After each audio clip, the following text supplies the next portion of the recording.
Daily ganap tayo. Ayan, maulan na umaga. 7 a.m. ata to dumating yung nirentahan naming Wigo for 24 hours kasi may lakad kami ngayon ni Bash. Magpapa-AP ako or annual physical exam sa trabaho. Hindi ko na kayang magbiyahe mga beshi. Alam niyo naman, kabuanan ko na. Kaya ayan, nagrent na lang kami for 24 hours. Mas okay na to in case of emergency. Di may sasakyan kahit malayo kami, di ba? Sa 24 hours, 1,600 na yung rent. Tapos kami yung gasto, sagot namin siya. At kung sobrang dumi naman, kailangan namin magpa-car wash. Pero dahil festival lang kami, hindi naman namin kailangan na magpa-car wash dyan. At buti na lang talaga nag-rent kami kasi sobra palang traffic. Tapos, nag-uulan na araw. Hindi ko kakayanin ganyan mga beshi. Grabe, lalabas pa lang ako sa bahay. Talagang pagod na ako. At ito na nga, nakarating na kami sa may festival mall, Alabang, char.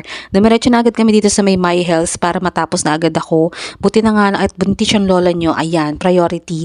Kaya lang nagtagal na naman ako sa pag-extract ng dugo. Siguro ko mga 30 minutes sinanapan nila ako. Tapos, naputukan na naman ako ng ugat. Kaya iyak tawa na naman. Pero ito, pagkatapos pumunta kami sa Star Finder. Alam niyo ba kapag nagpagawa kayo ng salamin sa kanila, may free cleaning tapos pwede nilang palitan yung mga parts na sira for free. Wala kayong babayaran.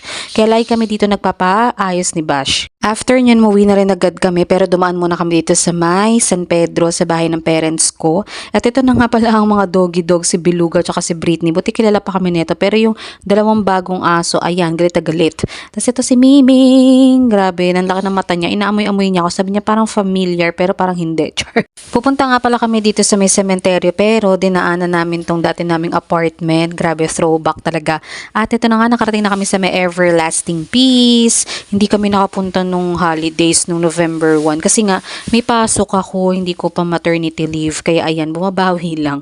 Pero ito, 'di ba? Ang dami pa ring kalat, hindi pa pala sila naglilinis. Kaya medyo feel ko pa yung holiday spirit. Char.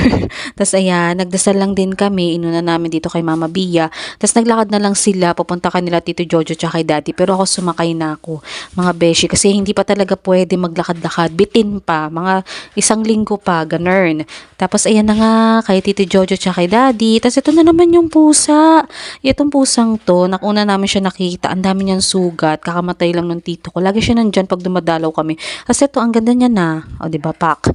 Tapos pagkatapos namin pumunta ng sementeryo, pupuntahan naman namin yung bagong SM San Pedro. Char. Here at SM. Ang ganda niya in fairness, ha. Sa labas pa lang mapapansin mong spacious na siya. Pero hindi siya maraming level. Hindi siya mataas.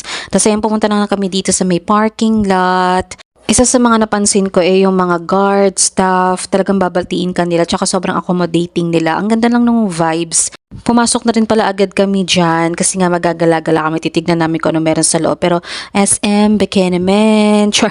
Tapos ayan na nga, ang ganda, diba? Ang linis niya tignan, tapos ang spacious pa. Siguro mga ilang levels lang yan kasi may basement, upper ground, lower ground, kaya may ganon. Dito namin naisipan kumain sa may Tien Mas, kaya sobrang loyal talaga niya ni Basher. Ang Tien Mas nga pala isang Taiwanese restaurant. Ayan, meron silang complimentary na chips, tapos meron ding green tea. Na-vlog ko na pala dati to kasabay ng Angel's Pizza kasi sister company sila. Pero ayan, nag-crave kasi kami ulit sa Hakao. At ang bestseller nilang Xiaolong Bao. Grabe talaga.